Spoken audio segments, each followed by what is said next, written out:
Happy சாபத். ஓய்வு நாள் வாழ்த்துக்கள். இந்த நேரத்திலும் கூட நம்ம இந்த வாரம் எதை பற்றி பார்க்க போகிறோம் அப்படின்னா, நான் என்னுடைய தலைப்பு என்னவா வச்சுருக்கேன் அப்படின்னா, 5 ஆமைகள் அப்படின்ற தலைப்பின் கீழாக நம்ம பார்க்க போகிறோம். நம்ம எல்லாருக்குமே ஆமைன்னு சொன்னால் என்ன ஞாபகம் வரும்? எனக்கு ஞாபகம் வந்தது என்னென்னா, நம்ம சின்ன வயசில் எல்லோரும் சொல்லி கதை கேள்விப்பட்டிருக்கோம். முயலும் ஆமையும் பற்றி கேள்விப்பட்டிருக்கோம். நம்ம எல்லாருக்குமே அது தெரிஞ்சிருக்கும். அந்த கதையில் ஆமை தான் வின் பண்ணும் லாஸ்ட்டாக. இன்றைக்கி நம்ம பார்க்க போகிற ஆமைகளை நம்ம வச்சுருந்தோம் நம்ம வாழ்க்கையில் அது இருந்துச்சு அப்படின்னா, நம்மளும் இந்த ஜீவியத்தில் நம்ம ஜெயிப்போமா மாட்டோமா அப்படின்றத குறித்து பிரசங்கத்தோடைய எண்டில் நம்ம தெரிஞ்சுக்கொள்ளலாம். இன்னொன்று, நம்ம எல்லாருக்குமே தெரியும் நிறைய வகை ஆமைகள் இருக்குது அப்படின்னு சொல்லி. நில ஆமை, கடல் ஆமை, அப்புறம் குளத்தில் இருக்க ஆமை, நட்சத்திர ஆமைன்னு சொல்லி நிறைய வகையான ஆமைகள் இருக்குது. ஆனால் நம்ம இந்த வாரம் எந்த ஆமைகளை குறித்து பார்க்க போகிறதுக்கு முன்னாடி ஒரு வசனத்தை வாசிக்கலாம்.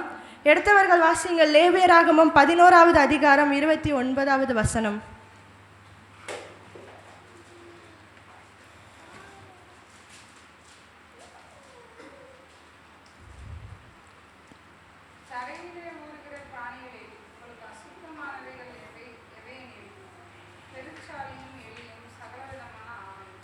இந்த வசனத்தை எல்லாரும் அப்படியே ஞாபகம் வச்சுக்கோங்க. இப்போ நம்ம ஜெபத்தை சொல்லி பண்ணிட்டு நம்ம இந்த இதுக்குள்ளாக கடந்து செல்லலாம். ஜெபத்தினை சபை போதகர் அவர்கள் எடுப்பார்கள்.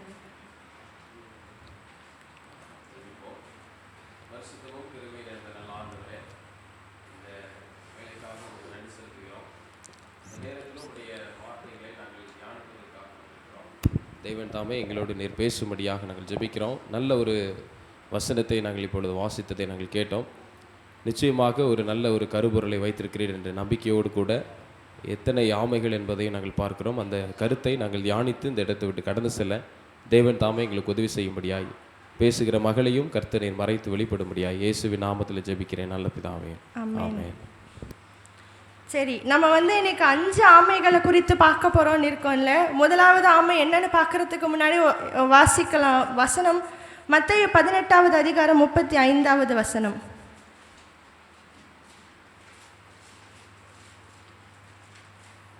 மத்தேயு 18வது அதிகாரம் 35வது வசனம்.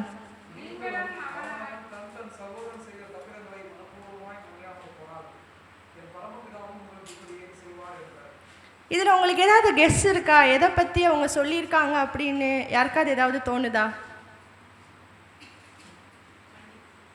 மன்னிப்பு, மன்னியாமை. ஃபஸ்ட் ஆமை என்ன அப்படின்னா மன்னியாமை. இதில் முக்கியமாக நம்ம எதை பார்க்குறோம் அப்படின்னா, மனப்பூர்வமாய் மன்னியாமற் போனால். இந்த வசனத்திலே ஒரு முக்கியமான ஒரு இதாக நம்ம எதை பார்க்குறோம் அப்படின்னா, மனப்பூர்வமாய் மன்னிக்கணும். ஒருத்தங்களை நம்ம சும்மா ஏனோ தானோ இல்லை அவங்கள நான் சாரி கேட்குறாங்க, நான் உங்களை மன்னிச்சிட்டேன் அப்படின்னு நினைக்காம மனப்பூர்வமாய் மன்னிக்கணும் அப்படின்னு சொல்லியிருக்காங்க. இப்போ பாஸ்டர்கிட்ட ஒரு சின்ன கேள்வி கேட்கணும்னு ஆசைப்படுறேன். மன்னியாமல் போனால் என்ன ஆகும்னு நினைக்கிறீங்க பாஸ்டர்? இந்த வசனத்திலே தான் அதுக்கான ஆன்சரும் இருக்குது. நீங்கள் தெரிஞ்சால் சொல்லலாம்.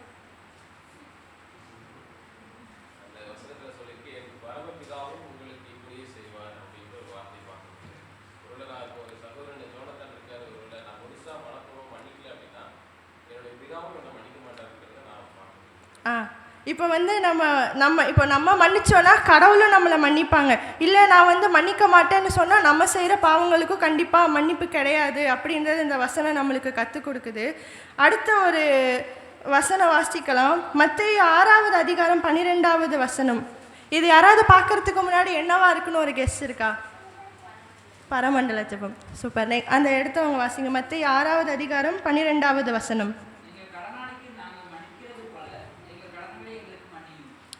இதில் நம்ம சொல்லிடுறோம். நம்ம ஒவ்வொரு வாட்டி ப்ரேயர் பண்ணும்போது எங்கெல்லாம் அதை நம்ம சொல்லுறோம். வீட்டில் ப்ரேயர் பண்ணும்போது சொல்லுறோம், நம்ம தனிப்பட்ட ஜெபம் பண்ணும்போது சொல்லுறோம், உபவாச ஜெபம், இந்த மாதிரி அநேக ஜெபங்கள் நம்ம சொல்லும்போது சொல்ல மட்டும்தான் செய்கிறோம். ஆனால் இது நம்ம வாழ்க்கையில் இதை நம்ம எங்கள் கடனாளிகளுக்கு நாங்கள் மன்னிக்கிறது போல எங்கள் கடன்களை எங்களுக்கு மன்னியும். இது வெறும் வாயின் வார்த்தைகளாக மட்டும் இருக்கக்கூடாது. நம்மளுடைய வாழ்க்கையில் இதை செயல்படுத்துகிறோமான்றதை நம்ம யோசித்து பார்க்கணும். இப்போ நம்ம பார்த்தோம் எப்படி மனப்பூர்வமாய் மன்னிக்க வேணும் அப்படின்னு பார்த்தோம். அடுத்தது நம்ம யாரை போல மன்னிக்கணும் அப்படின்ற கேள்விக்கு பதில் கொலோசையர் 3வது அதிகாரம் 13வது வசனத்தை வாசியுங்கள்.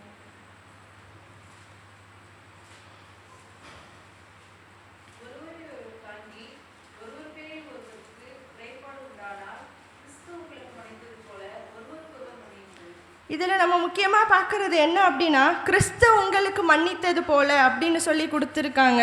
நம்ம எடுத்த உடனே சொல்லியிருக்காங்க ஒருவரை ஒருவர் தாங்கி அப்படின்னு. நம்ம யோசித்து பார்க்கணும், நம்ம வந்து ஒருவர் தாங்குகிறோமா? அதை யோசித்து பார்த்துட்டு மன்னிக்கிறதே நம்மளுக்கு ஒரு பெரிய ஒரு இதாக இருக்குது. அதுலேயும் கிறிஸ்து மன்னித்தது போல் நம்ம மன்னிக்கிறோமா அப்படின்றதையும் நம்ம இந்த இடத்துல வந்து நம்ம எல்லாம் சிந்தித்து பார்க்கறதுக்காக நான் சொல்லிகிட்டே இருக்கேன். அடுத்த ஒரு வசனத்தை வாசித்து நம்ம மன்னியாமையை வந்து நம்ம முடிச்சிடலாம். மத்தேயு 5வது அதிகாரம் 23, 24 வசனம். இந்த 2 வசனத்தையும் நான் உங்களுக்கு சொல்லுகிறேன், தன் சகோதரனை நியாயமில்லாமல் கோபித்துக் கொள்பவன் நியாய தீர்ப்புக்கு ஏதுவாய் இருப்பான். தன் சகோதரனை வீணன் என்று சொல்லுகிறவன் ஆலோசனை சங்க தீர்ப்புக்கு ஏதுவாய் இருப்பான். மூடனே என்று சொல்லுகிறவன்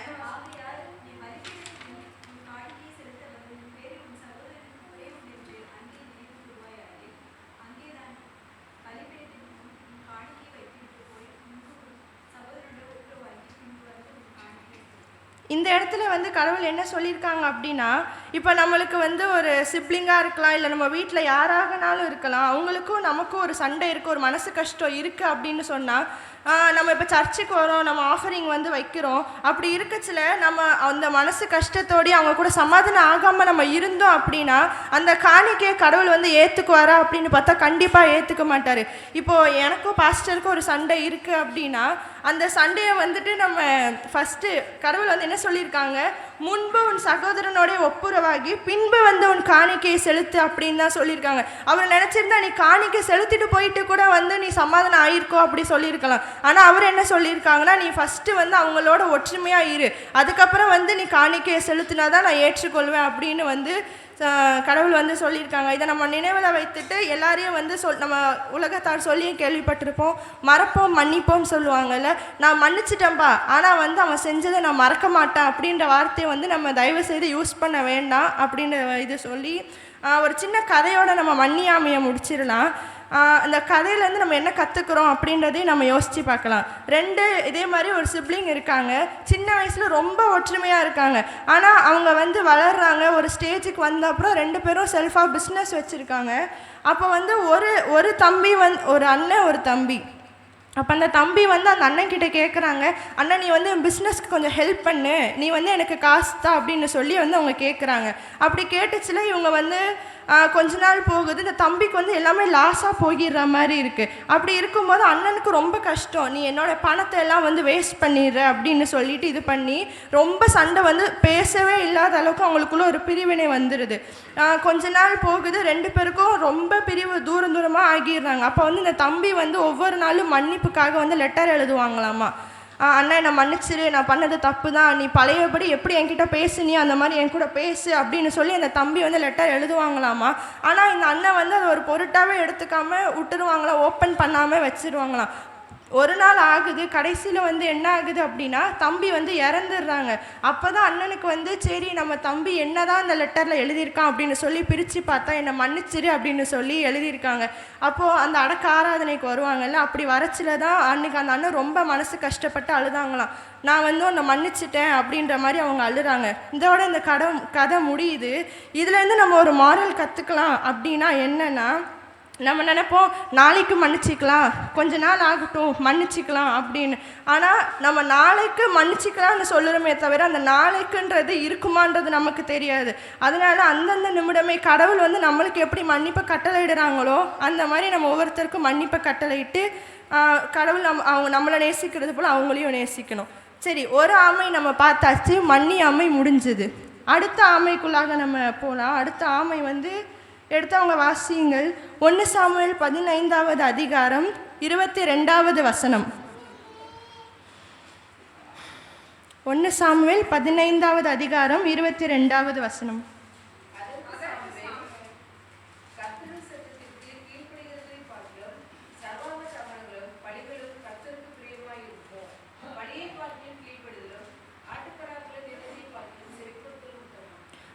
இந்த அதிகாரத்தை நம்ம வாசித்தோம். முன்னாடி வாசித்த போது என்ன இருக்குது, அங்கே ஒரு உரையாடல் எப்படி இருக்குன்னா, அந்த மக்கள் வந்து சாமுவேல் கிட்ட சொல்லுறாங்க, நாங்கள் பொல்லாப்பு செஞ்சுட்டோம், அதே மாதிரி எங்களுக்கு வந்து ஒரு ராஜாவை நாங்கள் கேட்டோம், எல்லாமே கடவுளுக்கு பிரியமில்லாமல் நாங்கள் செஞ்சுட்டோம், அவருக்கு நாங்கள் கீழ்ப்படியாமல் இருந்துட்டோம் அப்படின்னு சொல்லி வந்து கடவுள்கிட்ட சாமுவேல் கிட்ட வந்து அந்த மக்கள்லாம் வந்து பேசுகிறத நம்ம பார்க்குறோம். இப்போ வந்து கடவுளுக்கு வந்து கீழ்ப்படுகிறத அவருக்கு அதுதான் பிரியமாக இருக்கே தவிர அவருக்கு வந்து இந்த பலி செலுத்துறதோ அது வந்து பிரியமாக அதை காட்டிலும் இது இருக்குமான்ற மாதிரி கேட்டிருக்காங்க. இதை நான் வந்து இன்னொரு விதத்தில் யோசித்து பார்த்தபோது என்ன எனக்கு தோணுச்சு அப்படின்னா, நம்ம வந்து பாவம் செஞ்சனால தான் அந்த இடத்துல நம்ம பலி செலுத்த வேண்டிய நிலைமை வந்தது. அந்த பாவமே நம்ம செய்யாமல் இருந்திருந்தோன்னா அந்த பலிக்கு அவசியமாகவே இருந்திருக்காதே அப்படின்ற மாதிரி தான் அந்த இடத்துல பிரியமாக இருக்குமோன்னு வந்து அந்த கேள்வியில் கேட்டிருக்காங்க. இப்போ எல்லாத்தையும் ஒரு சின்ன கேள்வி, நம்ம எதற்கு கீழ்ப்படிய வேணும்? 10 கட்டளைகளுக்கு. வேறு என்னதுக்கெலாம் கீழ்ப்படியணும்? நம்ம பைபிளில் வாசிக்கிறோம். வேற இல்லை, சத்தமாக சொல்லுங்கள் கொஞ்சம். சூப்பர். இப்போ ஒரு பதில் நல்லா இருந்தது. யார் சொன்னது? சொந்த புருஷர்களுக்கு கீழ்ப்படிய வேணும். இந்த மாதிரி வந்து நம்ம யார் யாருக்கெல்லாம் கீழ்ப்படுகிறோம் அப்படின்னு சொல்லி பைபிளில் நிறைய நம்ம வாசிக்கிறோம். அதே மாதிரி ஒரு சின்ன கோட் வந்து நீங்கள் அநேக வாட்டி கேட்டிருக்கீங்களா எனக்கு தெரியல, அதுவும் நமக்கு ரொம்ப விருப்பமானவங்க ஒருத்தங்க எழுதுனது தான். கீழ்ப்படிதல் இல்லாமல் மேல்படி இல்லை. இது வந்து நீங்கள் அநேக வாட்டி கேட்டிருப்பீங்களா எனக்கு தெரியல, ஆனால் நான் கேட்டிருக்கேன். வேறு யார் இது நம்ம இது பண்ணாங்கன்னா நம்ம சபை போதகர் தான் இது எழுதியிருக்காங்க. இன்னொரு வாட்டி வாசிக்கிறேன். கீழ்ப்படி இல்லாமல் மேல்படி இல்லை. அப்போ நம்ம கட்டாயமாக எல்லா கடவுளுக்கு வந்து நம்ம கீழ்ப்படிஞ்சு தான் இருக்கணும் அப்படின்னு வந்து சொல்லியிருக்காங்க. இன்னொரு வசனம் வாசிப்போம். 1 பேதுரு 4:17.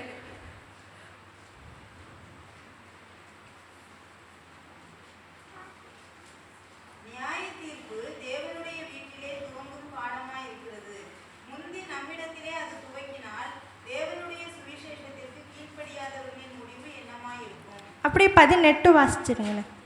நீதிமானே ரட்சிக்கப்படுவது அரிதானால் பக்தி இல்லாதவனும் பாவியும் எங்கே நிற்பான்? ஆகையால் தேவனுடைய சித்தத்தின்படி பாடு அனுபவிக்கிறவர்கள் நன்மை செய்கிறவர்களாய் தங்கள் ஆத்துமாக்களை உண்மையுள்ள சிருஷ்டிகர்த்தாவாகி அவருக்கு ஒப்பு கொடுக்க கடவர்கள். இந்த வசனத்தில் நம்ம என்ன பார்க்குறோம் அப்படின்னா, இப்போ நம்ம சொல்லுறோம் நம்மக்கிட்ட வந்து உண்மையான சத்தியம் இருக்குது, அதில் முக்கியமாக ஓய்வு நாள் சத்தியம் நம்மக்கிட்ட இருக்குது அப்படின்னு சொல்லி பார்க்குறோம். நியாய தீர்ப்பு தேவனுடைய வீட்டிலே துவங்கும் காலமாக இருக்கிறது. தேவனுடைய வீடுன்னா நம்ம என்னன்னு பார்க்குறோம்? பரலோகம். பரலோகத்தில் வந்து நியாய தீர்ப்பு நடக்கும், நம்ம அதெல்லாம் நம்ம பார்க்குறோம். ஃபஸ்ட்டு அப்போ நம்ம தான் உண்மையான சத்தியத்தை வச்சுருக்கோம் அப்படின்னு சொல்லுச்சுல, நம்மகிட்டே வந்து கீழ்ப்படிதல் இல்லை அப்படின்னா தேவனுடைய ராஜ்யத்தில் நம்ம எப்படி பிரவேசிப்போம் அப்படின்றத வந்து நம்ம யோசித்து பார்க்கணும். இதுலேயே ஒரு சின்ன கதையை பார்த்துட்டு அதோட மாரல் பார்த்துட்டு நம்ம அடுத்த ஆமைக்குள்ளாக போகலாம். இந்த கதையில் வந்து என்ன அப்படின்னா, ஒரு பாட்டி இருக்காங்க, ஒரு பேரன் இருக்கான். இந்த பாட்டி வந்து சொல்கிறாங்க அந்த பேரன்கிட்ட, நீ வந்துட்டு விளையாடும் போது ஜாக்கிரதையாக இரு தம்பி, அந்த காட்டு பக்கம்லாம் போகும்போது எந்த ஒரு பிரச்சனையும் வரக்கூடாது, பத்திரமா இருந்துக்கணும் சொல்லுறாங்க. ஆனால் இந்த தம்பி வந்து பாட்டி சொல்கிறது என்ன கேட்குறது, அவங்க சொன்னால் கேட்கணுமா அப்படின்ற மாதிரி அவன் என்ன பண்ணுறான், ஒரு நாள் விளையாட போயிடுறான். விளையாட போகச்சில என் ஃப்ரெண்ட்ஸோடு எல்லோரும் இருக்கலாம், கொஞ்சம் நேரம் தூரமாக தள்ளி போயிடுறான். போயிட்டு அப்புறம் பார்த்தா ஒரு சத்தம் கேட்குது, நீ ஒரு மரத்துக்கு பின்னாடி இருந்து நீ வா இங்கே ஜாலியாக இருக்கலாம் அப்படின்னு சொல்லி ஒரு சத்தம் கேட்குது. இவனும் ஒரு ஆச்சரியப்பட்டு ஏதோ ஒரு சத்தம் கேட்குது அப்படி சொல்லி போகலான்னு போகிறான். அப்படி போகச்சில அங்கே வந்து நிறைய திருடங்க மாருங்க வந்து இந்த தம்பியை வந்து பிடிச்சி கடத்திடலாம் அப்படின்னு சொல்லி இது பண்ணுறாங்க. அப்போ இந்த தம்பி வந்து அவனோட தவறை உணர்ந்து கொள்கிறான். அன்றைக்கே நம்ம பாட்டி சொன்னாங்களே, நம்ம கேட்டிருந்தா இந்த நிலமை நம்மளுக்கு வந்திருக்காது அப்படின்னு வந்து சொல்லியிருக்கான். இந்த கதையிலேருந்து நம்ம என்ன கற்றுக்கலாம் அப்படின்னா, நமக்கும் பாவம் செய்யும் போது ரொம்ப ஒரு ஜாலியாக தான் இருக்கும், நம்ம யாரும் நம்மளை பார்க்கல கண்டுக்கலை. ஆனால் அந்த பாவத்தோட முடிவில் தான் தெரியும், ஐயோ கடவுள் அன்றைக்கே சொன்னார் இந்த பாவத்தை நம்ம செய்யக்கூடாது, ஆனால் அது நம்ம மீறி செஞ்சிட்டோமே, அதனால தான் நம்ம அதுக்கான பலனை அனுபவிக்கிறோம். அதனால் அந்த கீழ்ப்படிதல் வந்து ரொம்ப முக்கியம் அப்படின்றத வந்து இந்த தலைப்பின் கீழாக நம்ம கற்றுக்கிட்டோம். இப்போ 2 காரியங்கள் பார்த்தாச்சு. அடுத்தது 3வது ஆமை வந்து நம்ம பார்க்கலாம். அதுக்கு எடுத்தவங்க வாசிங்கள். யாக்கோபு 4:2, 4வது அதிகாரம் 2வது வசனம்.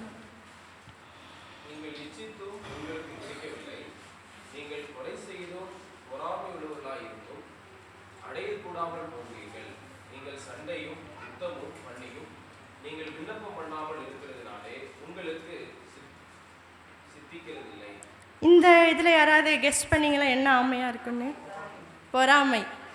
பொறாமை அப்படின்னா நம்ம என்ன நினைக்கிறோம்? சும்மா ஒரு நிமிஷத்தில் யாராவது பதில் சொல்லுங்கள். பொறாமை அப்படின்னா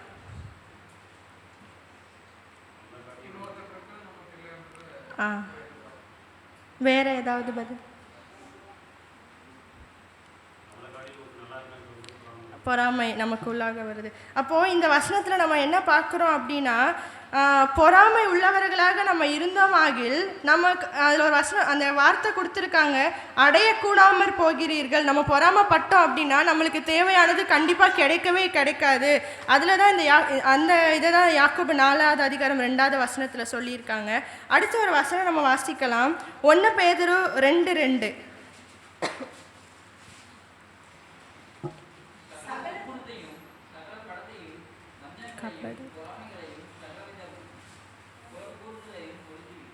இதில் நம்ம பார்க்குறோம் பொறாமையை வந்துட்டு நம்ம இருக்கக்கூடாது அப்படின்றத அவங்க சொல்லியிருக்காங்க. இப்போ நம்ம ஒன்று சொல்லுவோம், கபடம் இல்லாதவர்கள் யாருன்னு கேட்டால் டக்குன்னு நம்ம யாரை சொல்லுவோம்? குழந்தைகள். அப்போ அந்த குழந்தைகிட்ட எப்படி ஒரு கபடத்தன்மை இல்லாமல் இருக்கோம், நம்மளும் பொறாமை இல்லாதவர்களாக இருக்கணும் அப்படின்றத தான் இந்த வசனத்துலேருந்து நம்ம கற்றுக்குறோம். ஒரு சின்ன ஒரு திருக்குறளை நான் சொல்லி அதோட அர்த்தத்தை பார்த்து அந்த பொறாமையை பற்றி என்ன கொடுத்துருக்காங்கன்னு நம்ம பார்க்கலாம். ஒழுக்கார கொள்கை ஒருவன் தன் நெஞ்சத்து அழுக்காறு இல்லாத இயல்பு. இப்போ இதோட பொருள் என்ன அப்படின்னா, ஒழுக்கம் மாறாது இருக்க ஒருவர் தன் மனதில் பொறாமை அற்ற இயல்பை பெற வேண்டும். இப்போ நம்ம ஒழுக்கமாக இருக்கணும், ஒரு பர்ஃபெக்டாக இருக்கணும் அப்படின்னா நம்ம மனசில் பொறாமையே இருக்கக்கூடாது அப்படின்ற ஒரு இதை தான் இந்த திருக்குறளில் திருவள்ளுவர் எழுதியிருக்காரு. இன்னும் ஒரு வசனத்தை வாசித்து நம்ம அடுத்த ஆமைக்குள்ளாக போகலாம். நீதிமொழிகள் 14வது அதிகாரம் 30வது வசனம்.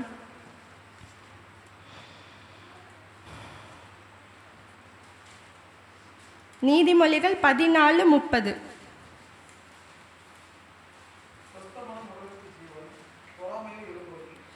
அப்போது இந்த வசனத்தில் கொடுத்துருக்காங்க, பொறாமையோ எலும்புருக்கி அப்படி சொல்லி கொடுத்துருக்காங்க. அப்போ நம்ம நினைவில் கொண்டு நம்மக்கிட்ட பொறாமை இருந்துச்சு அப்படின்னா நம்ம சரீரத்துலேயே முக்கியமானது அப்படின்னு ஒன்று பார்த்தா எலும்பு தான். அந்த எலும்பு இல்லாமல் நம்மளால் ஒரு சில இல்லை எந்த வேலையுமே நம்மளால் செய்ய முடியாது தான். அப்போ அந்த பொறாமையோ எலும்புருக்கி அப்படின்றத புரிஞ்சிக்கணும். இப்போ நம்ம பார்க்குறோம், கடவுள் பரலோகத்துக்கு அவர் போகும்போது சொல்லிட்டு போனாங்க, உங்களுக்கு நான் ஒரு தேற்றரவாளனை தரேன் அப்படின்னு சொல்லிட்டு போனாங்க. நம்ம பரிசுத்த ஆவியானவர் கூடவே இருக்காங்க. இன்னொரு வசனம் நம்ம கேள்விப்பட்டிருப்போம், என்னை காட்டிலும் அவங்க அநேக அற்புதங்களை செய்வாங்க சீஷர்கள் அப்படின்னு கடவுள் சொல்லியிருக்கிறதா நம்ம வேதத்தில் வாசிக்கிறோம். அப்படி இருக்கும்போது கடவுள் அந்த இடத்துல கொஞ்சம் கூட அவர் என்னை காட்டிலும் அநேக அற்புதங்களை செய்து, அப்போ அவர் நினச்சிருந்தா என்னை விட கம்மியாக செய்யலாம், இல்லை என்ன அளவுக்கு செய்யலாம்னு சொல்லியிருக்கலாம். ஆனால் அந்த இடத்துல அவர் நம்மளை நேசித்ததுனால அவங்க அந்த வார்த்தையை சொல்லியிருக்காங்க. அப்போ அதனால அந்த இதில் நம்ம என்ன கற்றுக்கலாம் அப்படின்னா, ஒருத்தங்களுடைய வளர்ச்சியை குறித்து நம்ம சந்தோஷம்தான் படணுமே தவிர, ஐயோ நம்மளை விட அவன் வளர்ந்துட்டானே, நம்மளை விட நல்லா பாடுறானே, நம்மளை விட நல்லா பைபிள் வாசிக்கிறானே அப்படின்னு சொல்லி பொறாமைப்படக்கூடாது. அவங்கள கண்டு நம்ம சந்தோஷப்பட்டோம் அப்படின்னா அந்த இடத்துல நம்ம பார்த்தோம் பொறாமை எலும்புருக்கின்னு பார்த்தோம். ஆனால் நம்ம இப்படி சந்தோஷப்படச்சில நம்மளுக்கு எலும்புகளுக்கு அது ஆரோக்கியத்தையும் சௌக்கியத்தையும் தருன்றதை நம்ம கற்றுக்கலாம். அடுத்து இதுலேயே ஒரு சின்ன ஸ்டோரி பார்த்துட்டு நம்ம அடுத்த ஆமைக்குள்ளாக போகலாம். ஒரு காடு, அதே மாதிரி ஒரு காடு இருக்குது. ஒரு குருவியும் ஒரு பீகாக் ஒரு மயிலும் இருக்குது. ஒரு நாள் இந்த குருவிக்கு ரொம்ப சந்தோஷம், நம்ம உயரமாக நம்ம பறக்கிறோம், வானத்துலேருந்து நம்ம பார்த்தா எல்லாமே தெரியுது அப்படின்னு சொல்லி ரொம்ப சந்தோஷமாக பறந்து தெரியுது. ஒரு நாள் அந்த குருவி மயிலை பார்க்குது. மயிலை பார்க்கச்சில நம்மளோட ரெக்கை ரொம்ப ப்ரௌனாக இருக்குது, கருப்பாக இருக்குது அப்படிலாம் சொல்லி ஃபீல் பண்ணுது. ஆனால் பீகாக்குக்கு அழகழகாக அது பார்க்கும்போது ஒரு ரெயின்போவை பார்க்குற ஒரு ஃபீலிங் அந்த குருவிக்கு இருக்குது அப்படி சொல்லியிருக்காங்க.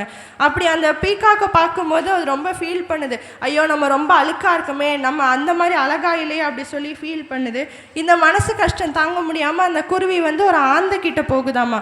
அப்போ ஆந்தை சொல்லுது, நீ எதுக்கு ஃபீல் பண்ணுற, நீ சொன்னது அப்படி பார்த்தா நட்சத்திரம் நிலாவை பார்த்து கஷ்டப்படும், ஐயோ நிலா அழகா இருக்கே, அப்போ நிலாவை பார்த்து நம்ம கேட்டோன்னா நிலா சூரியன் அழகா இருக்கேன்னு சொல்லி கஷ்டப்படும். ஒவ்வொன்றும் அதோடைய இதை புரிஞ்சிக்கவே இல்லாமல் மித்தவங்கள தான் பார்க்குதே தவிர நம்மளை புரிஞ்சிக்கிறது இல்லை. அதனால் நம்மளுக்கு கடவுள் என்ன கொடுத்துருக்காரோ அதை மென்மேலும் அவரோட துணை கொண்டு வளர்த்துக்கணுமே தவிர அவங்கக்கிட்ட இருக்குது நம்மக்கிட்ட இல்லைன்றதை யோசிக்கவே கூடாது அப்படின்னு சொல்லி அந்த பொறாமை என்ற குணம் நமக்குள்ளே இருக்க வேண்டான்னு சொல்லி இது பண்ணுறாங்க. நம்ம 3 ஆமைகள் பற்றி பார்த்தாச்சு. 4வது ஆமைக்குள்ளாக கடந்து செல்லலாம். 4வது ஆமை எடுத்தவர்கள் வாசியுங்கள். 1 சாமுவேல் 12வது அதிகாரம் 23வது வசனம்.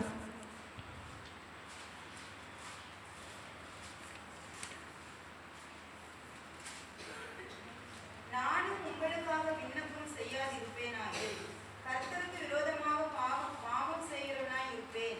அது எனக்கு தூரமாய் இருப்பதாக நன்மையும் செவ்வையுமான வழியை நான் உங்களுக்கு போதிப்பேன். இதில் யாருக்காவது ஏதாவது ஐடியா இருக்கா? இதில் என்ன ஆமை பற்றி அவங்க சொல்லியிருப்பாங்க அப்படின்ற மாதிரி? ஜெபியாமை. சூப்பர். ஜெபியாமை பற்றி தான் இந்த இடத்துல கொடுத்துருக்காங்க. இந்த இடத்துலையும் வந்து நம்ம பார்க்குறோம், கடவுளுக்கு நான் வந்து ஜெபம் பண்ணலை அப்படின்னா கடவுளுக்கு விரோதமாக பாவம் செய்யக்கூடும் அப்படின்றத வந்து கொடுத்துருக்காங்க. இப்போ நம்ம ஜெபிக்கலை அப்படின்னா அதோட கான்சிக்வன்சஸ் என்ன அப்படின்னு பார்த்தோம். ஃபஸ்ட்டு என்னென்னா, ஆவிக்குரிய வளர்ச்சிகரமான வாய்ப்புகளை தவற விட்டு விடுவோம். நம்ம கடவுளுக்குள்ளாக வளர்கிறதுக்கான சான்சஸ் வந்து நம்ம ரொம்ப மிஸ் பண்ணிடுவோம் அப்படின்ற மாதிரி சொல்லியிருக்காங்க. அடுத்த காரியம் என்னென்னா, எதிர்காலத்தில் ஃப்யூச்சரில் வந்து எந்த பிரச்சனை வந்தாலும் என்னால் சமாளிக்க முடியாது. இதுவே நான் ஜெபம் பண்ணி கடவுளுக்குள்ளாக உறுதியாக இருந்தேன் அப்படின்னா கண்டிப்பாக கடவுள் நம்மளுக்கு பலன் தருவாங்க. எது நடந்தாலும் நம்மளால் இது பண்ண முடியும். ஜெபம் இல்லை என்றால் ஜெயம் இல்லை அப்படின்னு சொல்லி கொடுத்துருக்காங்க. இப்போ நம்மளுக்கு வந்து எல்லாருக்குமே நம்ம என்ன நினைப்போம், நம்ம ஜெபம் பண்ணால் அதை பெற்றுக்கொள்ளணும், நம்மளுக்கு கட்டாயமாக வெற்றி வேணும்னு நினைப்போம். ஆனால் நம்ம ஜெபிக்காமல் இருந்தோம் அப்படின்னா கட்டாயமாக நம்மளுக்கு வந்து வெற்றி இல்லை. எப்படி ஜெபம் பண்ணணும் அப்படின்றது வந்து உங்க எல்லாருக்குமே தெரியும். ஆனால் ஒரு மூத்த போதகர் வந்து சொல்லி கொடுத்தாங்க எப்படி ஜெபம் பண்ணணும் அப்படின்னா, ஆக்ட்ஸ் ப்ரேயர்னு ஒன்று பண்ணணும் அப்படி சொல்லி கொடுத்துருக்காங்க. அது ஒன்றொன்றுத்துக்கு நம்ம எக்ஸ்பேன்ஷன் பார்க்கலாம். ஆக்ட்ஸ் ப்ரேயரில் வந்து first A for adoration. Adoration அப்படின்னா ஃபஸ்ட்டு கடவுளுக்கு நம்ம ஸ்தோத்திரம் செலுத்தணும். கடவுளே, நீங்கள் அவருக்கு என்னென்ன மகிமையான வார்த்தைகள் இருக்கோ அந்த வார்த்தைகளெல்லாம் சொல்லி நம்ம வந்து ஸ்தோத்திரம் செலுத்தணும். அடுத்தது சி ஃபார் கன்ஃபெஷன். நம்மளுடைய பாவங்களை அறிக்கையிடணும். நம்ம பாவங்கள், கடவுளே இன்றைக்கி நான் இந்த பாவம் செய்தான், அன்றைக்கி உமக்கு விரோதமாகவும் பரலோகத்திற்கு விரோதமாகவும் என்னென்ன பாவங்கள் செய்துட்டேன் அப்படின்னு சொல்லி நம்ம அறிக்கையிடணும். T for thanksgiving. நீங்கள் இந்நாள் வரைக்கும் எனக்கு செய்து வந்த ஒவ்வொரு நன்மைகளுக்காகவும் நான் நன்றி செலுத்துகிறேன்னு சொல்லி நன்றி செலுத்தணும். S for supplication. இதெல்லாம் பண்ணிட்டு அப்புறம்தான் நம்மளுடைய விண்ணப்பங்களை வைக்கணும். இதெல்லாம் தெரியறதுக்கு முன்னாடி நான்லாம் சின்ன வயசாக இருக்கும்போது எடுத்தோடனே கடவுளே எனக்கு இது வேணும், நல்லா படிக்கணும் அப்படின்னு சொல்லி தான் நான் ஜெபம் பண்ணுவேன். ஆனால் இதை தெரிஞ்ச அப்புறத்துலேருந்து இந்த ஆர்டர் ஃபாலோ பண்ணால் நல்லா இருக்கும்னு அந்த பாஸ்டர் வந்து சொல்லி கொடுத்தாங்க. நீங்கள் என்ன நினைக்கிறீங்க? நம்ம இப்போ இந்த நேரத்தில் ஜெபம் பண்ணணும், ஆனால் ஜெபம் பண்ணாமல் இருக்கிறதுக்கான ஒரு காரணங்களை நீங்கள் என்ன நினைக்கிறீங்க? சோம்பேறித்தனம்.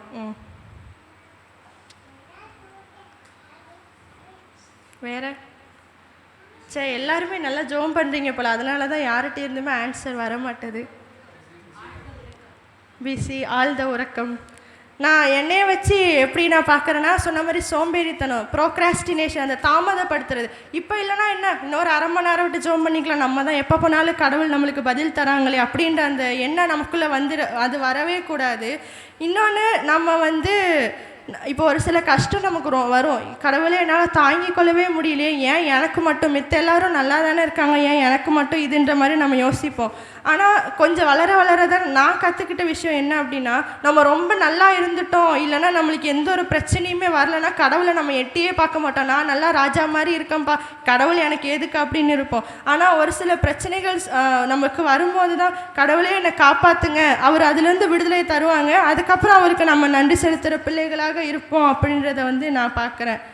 நம்ம எப்படிலாம் ஜெபிக்கலாம் அப்படின்னா, டெய்லியும் ஜெபிக்கணும். அதே மாதிரி ஃபாஸ்டிங் இருந்து ஜெபிக்கணும். இதில் வந்து விழித்திருந்து ஜெபிக்க வேண்டும். இந்த பாயிண்ட்ஸ்லாம் வந்து பாஸ்டர் தான் எனக்கு ரெடி பண்ணி ஹெல்ப் பண்ணாங்க. அதில் வந்து விழித்திருந்து ஜெபிக்க வேண்டும்.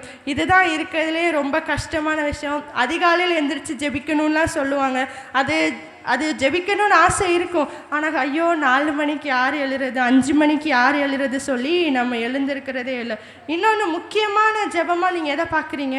எனக்கு இது முக்கியமான ஜெபமாக பட்டுச்சு. உபவாச ஜெபம் சொல்லியாச்சு, அதை தாண்டி வேறு என்ன ஜெபம்?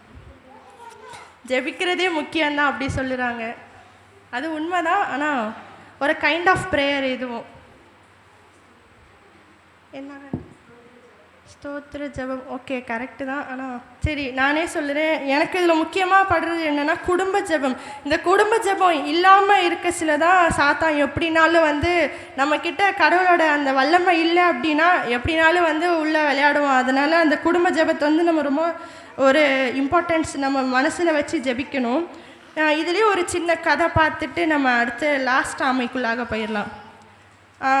இந்த கதையில் வந்து என்னென்னா ஒரு கிராம மக்கள் இருக்காங்க. நம்ம சொன்னதே தான் இதில் ஒரு கதையாக இருக்குது. நம்ம சின்ன இப்போ குழந்தைங்களாம் இருக்காங்க, ஈஸியாக புரிஞ்சிக்கணும் அப்படின்னா இந்த மாதிரி நம்ம பண்ணலாமே தான். அங்கே வந்து நிறைய விவசாயியும் இருக்காங்க, பெரிய பணக்காரங்களும் இருக்காங்க.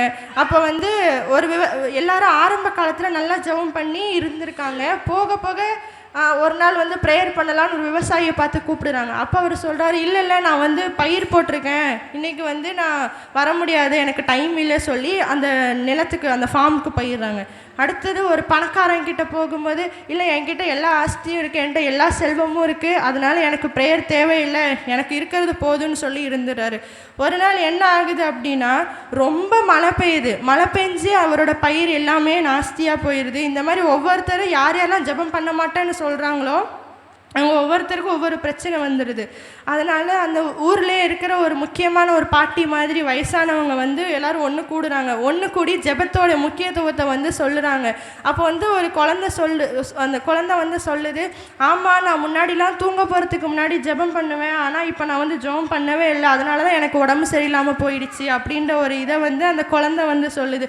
அன்றைக்கி அவங்க முடிவு பண்ணுறாங்க, நம்ம ஜெபத்தை விடக்கூடாது, ஜெபம் நம்ம பண்ணனால தான் இவ்வளோ நாள் நம்ம ஒரு வெற்றிகரமாக வாழ்க்கையை வாழ்ந்தோம், அதனால நம்ம ஜெபம் பண்ணணுன்ற மாதிரி எல்லாரும் சேர்ந்து பண்ணுறாங்க. அவங்க பிரச்சனை எல்லாமே சால்வ் ஆகிறது. இதுலேருந்து நம்ம ஒரு மாரல் பார்க்கலாம் அப்படின்னா, when we stop praying we may not notice what we have lost until we feel empty. இது என்ன சொல்லியிருக்காங்க அப்படின்னா, நம்ம வந்து ப்ரேயர் பண்ணாமல் இருக்கிறோம் அப்படின்னா எடுத்த உடனே தெரிஞ்சிடாது நம்மக்கிட்ட என்னெல்லாம் நம்ம இழந்து போகிறோன்றது உடனே தெரிஞ்சிடாது. ஆனால் கடைசி நேரத்தில் நம்மக்கிட்ட ஒன்றுமே இல்லைன்னு நினைக்கும் போது தான் அந்த ஜெபத்தோட வல்லமை புரியும் அப்படின்னு சொல்லியிருக்காங்க. அதனால் ஒன்றுமே இல்லாமல் நம்ம ஆகிறதுக்கு முன்னாடியே அந்த ஜெபத்தோட வல்லமையை நம்ம புரிஞ்சுக்கிட்டோம் அப்படின்னா கட்டாயமாக அந்த நிலைமைக்கு நம்ம போக மாட்டோம். இதுவும் வந்து இதுக்கு முன்னாடி எங்களோட சர்ச் பாஸ்டர் ஒருத்தவங்க இருந்தாங்க. அவங்க வந்து ஒரு சொல்லி கொடுத்தது ரொம்ப பிடிச்சிருந்தது. என்ன அப்படின்னா, if you can't stand just kneel, God will make you to stand. இப்போ உங்களால் ஒன்றுமே முடியல வாழ்க்கையில், என்னால் எந்திரிச்சு கூட நிற்க முடியல, அது எந்த மாதிரினாலும் இருக்கலாம், உடல் பலவீனமாகவும் இருக்கலாம், இல்லை மனசளவில் நம்ம ரொம்ப சோர்ந்து இருக்கிறோம் அப்படின்னா உங்களால் எந்திரிச்சு தான் நிற்க முடியலன்னா நீங்கள் ஜஸ்ட்டு முட்டி போடுங்க. கடவுள் முட்டி போட்டு அவர்கிட்ட ப்ரேயர் பண்ணோம் அப்படின்னா கட்டாயமாக கடவுள் நம்மளை எந்திரிச்சு நிற்கிறதுக்கான தெம்பு தருவாங்க அப்படின்றத வந்து அவங்க அந்த பாஸ்டர் வந்து சொல்லி கொடுத்தாங்க. இப்போ நம்ம 4 ஆமை பார்த்தாச்சு, கடைசி ஆமைக்குள்ளாக போகலாம். எடுத்தவங்க வாசிங்கள் யாக்கோபு 2வது அதிகாரம் 14 முதல் 16 வரை. யாக்கோபு 2வது அதிகாரம் வசனம் 14 முதல் 16 வரை.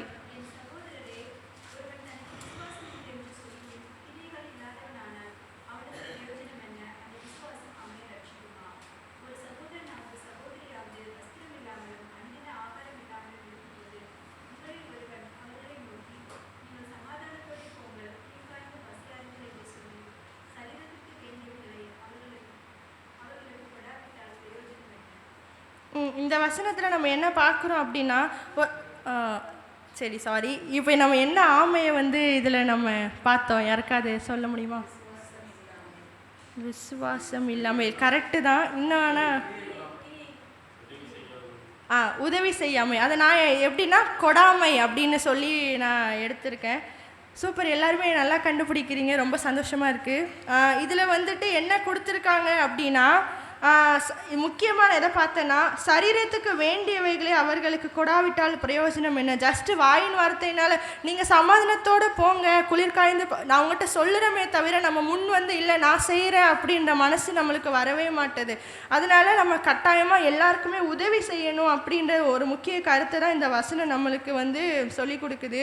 இப்போ ஒருத்தங்க வந்து கேட்பாங்க, என்கிட்ட வந்து இப்போ பொதுவாக இப்போ என்கிட்ட வந்து யாராவது ஒரு 500 ரூபா கேட்குறாங்க அப்படின்னா என்கிட்ட வெறும் 50 ரூபா தான் இருக்குது அப்படின்னா, இல்லைப்பா என்கிட்ட காசே இல்லைன்னு சொல்லக்கூடாது. அவங்கக்கிட்ட 500 ரூபா கேட்குறாங்களா, என்னால் முடிஞ்சது இந்த 50 ரூபாப்பா, நீ இதை திரும்பி தர வேண்டாம், இதை வச்சுக்கோ அப்படின்னு சொல்கிற ஒரு மனப்பான்மை நம்மக்கிட்ட வரணும் அப்படின்னு சொல்லி இது பண்ணியிருக்காங்க.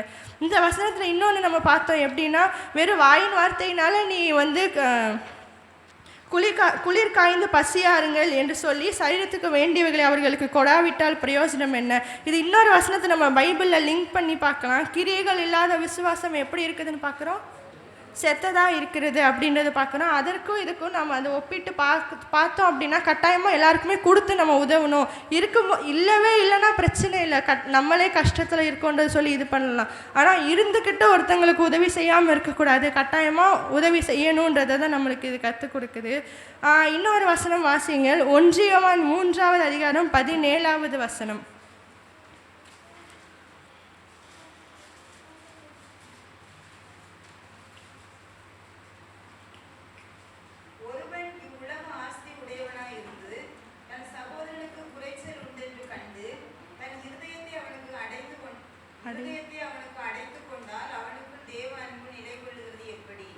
இதில் நம்ம வாசிக்கிறோம், ஆஸ்தி உடையவனாக இருந்த அவன் என்கிட்ட ஆஸ்தியே இல்லைன்னா பரவாயில்லப்பா, என்கிட்ட எதுவுமே இல்லைன்னா பரவாயில்ல, இருந்தும் நான் வந்து இல்லை உனக்கு நான் எதுவுமே பண்ண மாட்டேன் அப்படின்னு சொன்னால் அதில் நம்ம தேவ அன்பை வெளிக்காட்டுறோமா?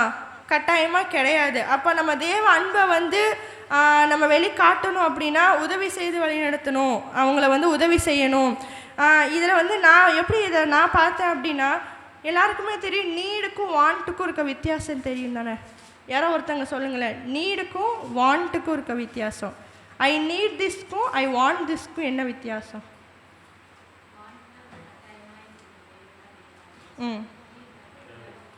தேவை. அதுதான். இப்போது வாண்ட்னா அது இல்லாமல் கூட நம்மளால் இருக்க முடியும், நீட்னா அது கட்டாயமாக எனக்கு வேணும். அப்போ நம்ம வந்துட்டு மித்தவங்களுடைய நீடை தான் நம்ம சாட்டிஸ்ஃபை பண்ணுறதுக்கு முன் வரணும். வாண்ட்டு வந்து அவங்களுக்கு முடிஞ்சால் நம்ம பண்ணலாம், ஆனால் அவங்க ஒரு நீட்ஃபுல்லாக ஒரு விஷயத்தை அவங்க கேட்குறாங்கன்னா கட்டாயமாக அவங்களுக்கு நம்ம உதவி செய்யணும் அப்படின்றத நம்ம இதில் பார்க்குறோம். அடுத்த வசனம் வாசிங்கள், மத்தேயு 5:42.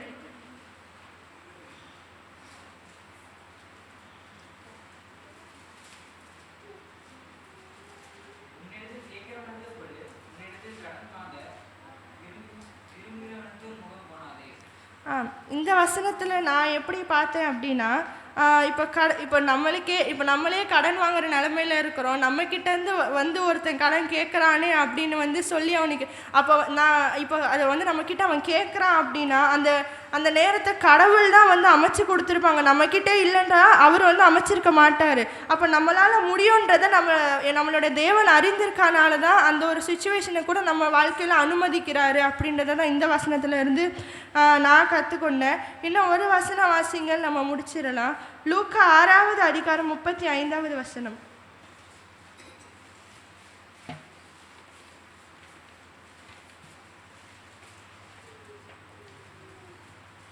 லூக்கா 6:35.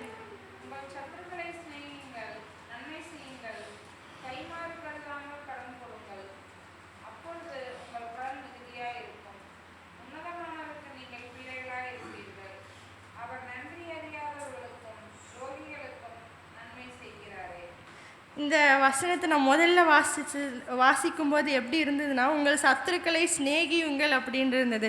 நம்மளால் நம்ம நண்பர்களே மனப்பூர்வமாகவும் முழு மனசாகவும் நம்மளோட சிநேகிக்க முடியல. அதோட கடவுள் நிறுத்தலை, கைமாறு கருதாமல் கடன் கொடுங்கள் அப்படின்னு சொல்லியிருக்காங்க. நம்மளால் ஒரு சிநேகமே அவங்க மேலே பாராட்ட முடியல அப்படின்னா நம்ம கடன் கொடுப்போமா அப்படின்றத நம்ம யோசித்து பார்க்கணும். அப்படியே நம்ம வந்து சத்துருக்களை சிநேகித்து அவங்களுக்கு நன்மை செஞ்சு நம்ம கடன் கொடுக்குறோம் அப்படின்னா அதில் பிளஸ்ஸிங் வந்து நம்மளுக்கு என்ன கிடைக்குது அப்படின்னா, அந்த வசனத்தை திரும்ப வாசிங்க ஒருத்தங்க.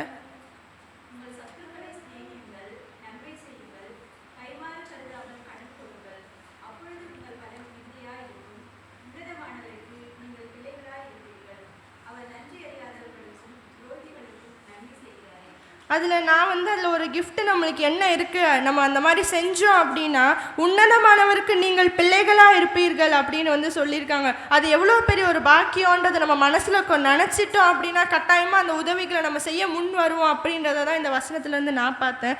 அதே மாதிரி இந்த வசனம் முடியும் போது அவர் நன்றி அறியாதவர்களுக்கும் துரோகிகளுக்கும் நன்மை செய்கிறாரே அப்படின்றது நம்ம பார்க்குறோம். நம்ம வந்து அநேக நேரத்தில் நன்றி மறந்தவர்களாக இருக்கிறோம், அவருக்கு விரோதமாக பாவம் செய்து துரோகம் செய்கிறவர்களாகவும் இருக்கிறோம். அப்படி இருந்த பொழுதிலும் அவர் நன்மை செய்கிறாரு. அதுதான் ஒரு விசேஷமான ஒரு கருத்தாக அந்த இடத்துல நான் பார்த்தேன். அதே மாதிரி நம்ம சொல்லுவோம் அவர் கடவுள்பா அதனால அவர் செஞ்சிட்டாரு அப்படின்னு சொல்லி நம்ம நிறைய நேரத்தில் நினச்சிடுறோம். ஆனால் அவர் சொல்லியிருக்காரு அவரை மாதிரி நம்மளாலே வாழ முடியும்னு தானே நம்மளுக்கு சொல்லி கொடுத்துருக்காங்க. அதை மனசில் வச்சு மித்தவங்களுக்கு நம்ம வந்து உதவி செய்யலாம். இன்னும் ஒரு வசனத்தை நம்ம வாசிக்கலாம். யாக்கோபு 1 அதிகாரம் 27 வசனம். திக்கற்ற பிள்ளைகளும் விதவைகளும் படுகிற உபத்திரவத்திலே அவர்களை விசாரிக்கிறதும் உலகத்தால் கரைபடாதபடிக்கு தன்னை காத்துக் கொள்கிறதுமே பிதாவாகிய தேவனுக்கு முன்பாக மாசில்லாத சுத்தமான பக்தியாய் இருக்கிறது. இந்த வசனத்தில் நம்ம வாசிக்கும் போது மேலே வாசித்தோம், இந்த மாதிரி நம்ம நன்மை செய்யும் போது அவர்கள் உன்னதமானவருக்கு நீங்கள் பிள்ளைகளாக இருப்பீர்கள் அப்படின்ற ஒரு பிளெஸ்ஸிங்கை நம்ம பார்த்தோம். இந்த வசனத்துலேயே ஒரு பிளெஸ்ஸிங் இருக்குது. எப்படின்னா இந்த மாதிரி திக்கற்ற பிள்ளைகளுக்கும் விதவைகளுக்கும் அவங்க படுகிற கஷ்டத்தை வந்து நம்ம பார்த்து அவங்களுக்கு நம்ம உதவி செஞ்சோம் அப்படின்னா தேவனுக்கு முன்பாக மாசு இல்லாத சுத்தமான பக்தியாக இருக்கிறது. அப்போ இந்த மாதிரிலாம் நம்ம செய்யும் போது கடவுள் நம்மளை கண்டிப்பாக ஒரு பக்திமானாக தான் பார்ப்பாங்க. அது வந்து ரொம்ப பெரிய ஒரு பாக்கியன்றதையும் நம்ம மனசில் புரிஞ்சு நடக்கலாம். நம்ம இது எல்லாருக்குமே ஒரு தெரிஞ்ச ஒரு விஷயந்தான். யாருக்கெல்லாம் நம்ம உதவி செய்யலாம், நான் முதல்ல வந்து குடும்பத்தில் இருக்கவங்களுக்கே ஒரு உதவினா நம்ம ஒரு அண்ணன் வந்து காசு கேட்குறாங்கன்னா இல்லை அண்ணே சொல்லி நம்ம விட்டுறோம். ஒரு தம்பி கேட்டாலும் அந்த மாதிரி தான் நம்ம விட்டுறோம். அந்த மாதிரி முக்கியமாக குடும்பத்தில் இருக்கவங்களுக்கு உதவி செய்யணும். பெற்றோருக்கு, ஏழைகளுக்கு, திக்கற்ற பிள்ளைகளுக்கு, விதவைகளுக்கும், இன்னும் யார் யாருக்கெல்லாம் உதவின்னு கேட்குற எல்லாருக்குமே நம்ம உதவி செய்ய தான் வேணும் அப்படின்னு சொல்லி பார்க்குறோம். இதுலேயும் ஒரு சின்ன ஒரு கதையை பார்த்துட்டு நம்ம முடிச்சிடலாம். ஒரு ஊரில் வந்து ஒரு பணக்கார மனுஷன் இருக்காங்க. அவங்களுக்கு வந்து எல்லா ஆஸ்தியும் இருக்குது, நிலம் இருக்குது, பங்களா, அந்த மாதிரி எல்லாமே இருக்குது. அவங்க ஒரு ஒய்ஃப் இருக்குது, ஆனால் குழந்தைங்க யாரும் கிடையாது. இவங்க 2 பேர் மட்டும் இருக்காங்க. இவர் வந்து எனக்கு மட்டும்தான் எல்லாம் தன்னுடைய சுயத்துக்காக சுயநலமாக இருந்து எல்லாமே சேர்த்து வைக்கிறாரு. சேர்த்து வச்சு கொஞ்ச நாள் சந்தோஷமாக வாழ்கிறாங்க. எல்லாம் நல்லாவே போயிட்டு இருக்கு. ஒரு நாள் வந்து ஒரு மரண படுக்கையில் இருந்துடுறாரு. ரொம்ப கஷ்டப்பட்டு கடைசி நேரத்தில் வந்து அவர் இறந்து போயிடுறாரு. அப்போ நம்ம யோசிச்சு பாருங்கள், அவர் அவ்வளோ பணத்தை சேர்த்து வச்சுருந்தாரு. ஒரு நாள் ஒரு ஏழைக்கு உதவி செய்திருந்தா கூட அது எவ்வளோ நல்லதாக இருந்திருக்கும். ஆனால் அவர் அது பண்ணாமல் எனக்கு தான் சுயநலமாக இருந்து கடைசியில் ஒன்றுமே இல்லாமல் அந்த காசு எல்லாம் வீணாக தான் போச்சு. அதனால் நம்ம அந்த மாதிரி இல்லாமல் எல்லாருக்குமே வந்து பிரயோஜனம் உள்ளதாக நம்ம உதவி செய்யலாம். நம்ம பைபிளில் இன்னொரு வசனம் வாசிப்போம், வாங்குகிறதை பார்க்கிலும் கொடுக்கிறதே பாக்கியம் அப்படின்றது. அப்போ கடவுள் நம்மளுக்கு வந்து நம்மளுக்கு கண்டிப்பாக முடிஞ்ச அளவுக்கு நம்மளுக்கு வந்து நிறைய இது கொடுத்துருக்காங்க. அதிலிருந்து நம்மளால் முடிஞ்ச அளவுக்கு உதவி செய்யலாம். கொடாமை என்ற குணம் நம்மை விட்டு நீங்கி கொடுக்கிற குணத்தை வளர்த்து கொள்ள வேண்டும். இதை வந்து நம்ம பார்த்து இந்த 5 ஆமையும் முடிக்கலாம்.